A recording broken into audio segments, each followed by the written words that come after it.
Tapos ito pa, mga kababayan, speaking of Sarah, dito tayo kay Cayetano. Ano yung kay Cayetano, Kent? Naku, mga kababayan, Diyos ko po. Kung naalala ninyo, mga kababayan, sabi ko nga sa inyo, si Joel Villanueva hindi nadala ni Cayetano sa Bible verse, no? Like po tayo, mga kababayan. Hindi nadala ni Cayetano sa kanyang matalinghagang Bible verse si Joel Villanueva. Kaya po, mga kababayan, si tawag dito, si Joel lumipat. So, dahil sa paggamit ni Cayetano ng Bible verse, mga kababayan, yung mga pari sa Katoliko galit na galit, gustong manakit. Pakinggan ninyo ito, galit na galit si Father. Sabi ni Father, bakit mo gagamitin yung Bible verse sa politika? Bakit mo gagamitin yung Bible verse sa politika? Wait lang mga kababayan. Sabi ni Father, ang Bible verse, pare, pastor, simbahan, o may related lang sa relihiyon, ang gagamit niyan. Pero kung ikaw isang politiko, gagamitin mo ang salita ng Diyos, hindi maganda yan. Eto, mga kababayan. Si Father Reyes. Galit na galit. Gustong mansyakit. Nobody talks about how to start your Tai Chi when your belly sticks out like this. Your chest is heavy like this. Pinuligsa ni running priest Father Robert Reyes ang ilang pahayag ni Senador Alan Peter Cayetano kaugnay ng kanyang pananampalataya at pamumuno sa Senado sa paglulunsad ng bagong ecumenical faith group na Kingdom Keepers. Ginit ni Reyes na di dapat gamiting pangkatwiran sa mga posisyong pampolitika ang Biblia. Sa programang memo ng BNC, kinwestiyon ni Father Robert ang ilang pahayag ni Senator Alan Peter Cayetano tungkol sa kanyang pananampalataya habang pinaglalaban ang kanyang posisyon bilang Senate President. Ayon kay Reyes, mapanganib ang paggamit ng Kristyanismo bilang bahagi ng political agenda o pagsulong ng pansariling interes. Anya ang paggamit sa Biblia ay biruin nyo mga kababayan, kapag kasimbahan ang magsalita patungkol sa politika, ano agad sasabihin? Uy, Father, turo ka na lang dyan ng tamang asal sa mga tao. Ihayag mo na lang yung aral ng Biblia. Huwag ka nang pumasok sa politika. Pero ang mga politiko, ang laya-laya nilang gumamit ng Bible verse. Alam nyo, ganito yan mga kababayan. Ganito kasimple yan. Ang iba, ang Bible verse ginagamit sa pangungutang niyan. Ayan, nandyan si Nanay Minda Valdez. Di ba, Nanay Minda, naalala mo noon, may GC tayo? Di ba, may isang tao na gusto manghingi ng, ng sponsorship, araw-araw magpapadala ng Bible verse. Di ba? Di ba, Nanay Minda, may GC tayo noon? Sino yung halos araw-araw nagsisend ng Bible verse? Di ba? Ang Bible verse ginagamit. Para laging maawa yung gusto para padalhan ng GCash, para bigyan ng sponsor. Bible verse araw-araw ginagamit yung Bible verse. 'Di ba, Ma'am Rosini Tista? Yan, nandiyan si Ma'am Rosini, Alam nila yan. Ako, makukulat ka. Ang dami naming GC. Ang dami naming GC noon. Magugulat kami.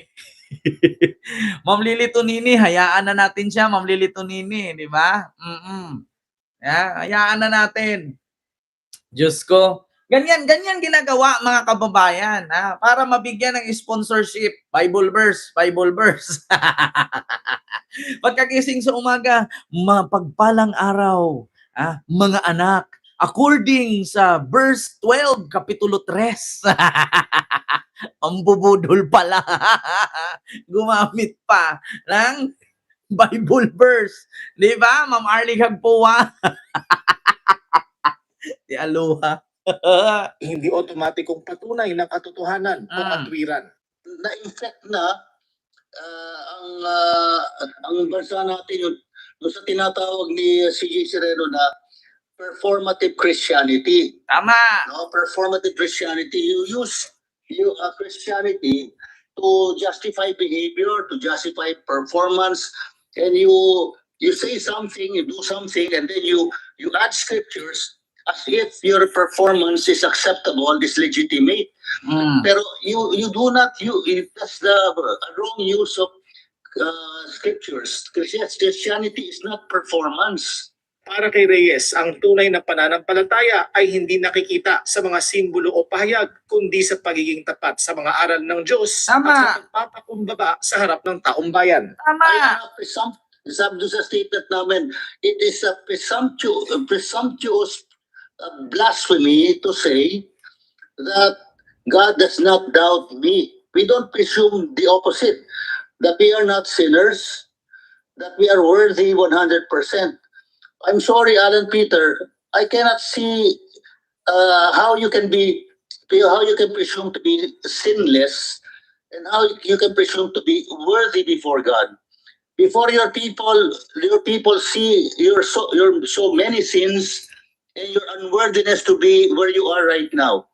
Samantala, naniniwala rin si Reyes na hindi lamang politika, kundi pati salapi ang nagiging sanhi ng pagkakawatak-watak sa ilang religious groups. Kinwestiyon din ito ang moralidad ng ibang mga religious leaders Tama. na naging dependent sa mga pabor.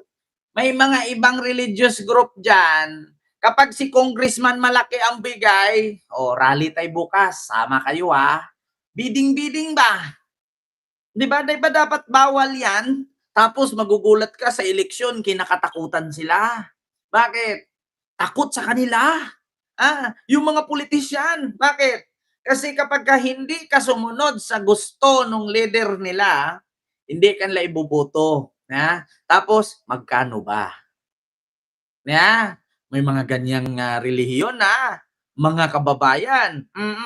Imbes na turuan mo ng aral ng Biblia, aral ng Diyos ang isang politisyan, ang ginawa mo, tinuruan mo, magkano ba? 10 million, boto ka namin. Pero pag medyo mataas-taas yung offer nung isa, 20 million, ayun na. Patay na si 10 million. Si 20 million na ang pinili. Di ba?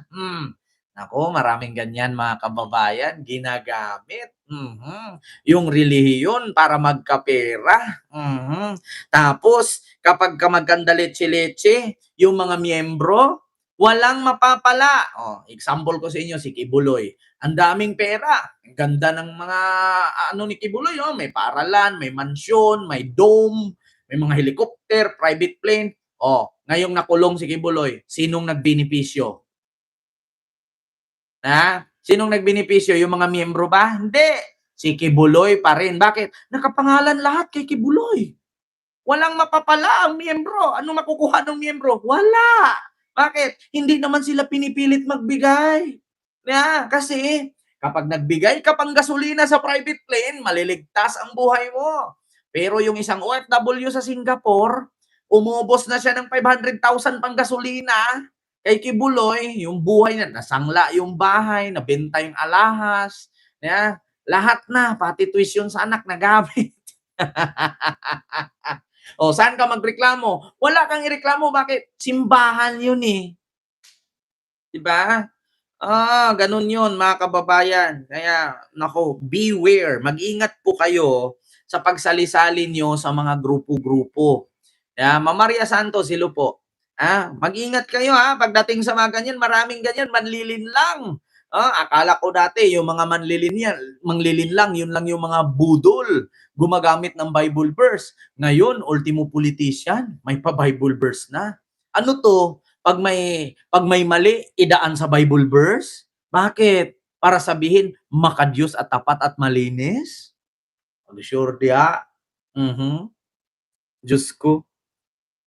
Mga kababayan, sabi ko nga sa inyo 95% ng mga politiko marumi.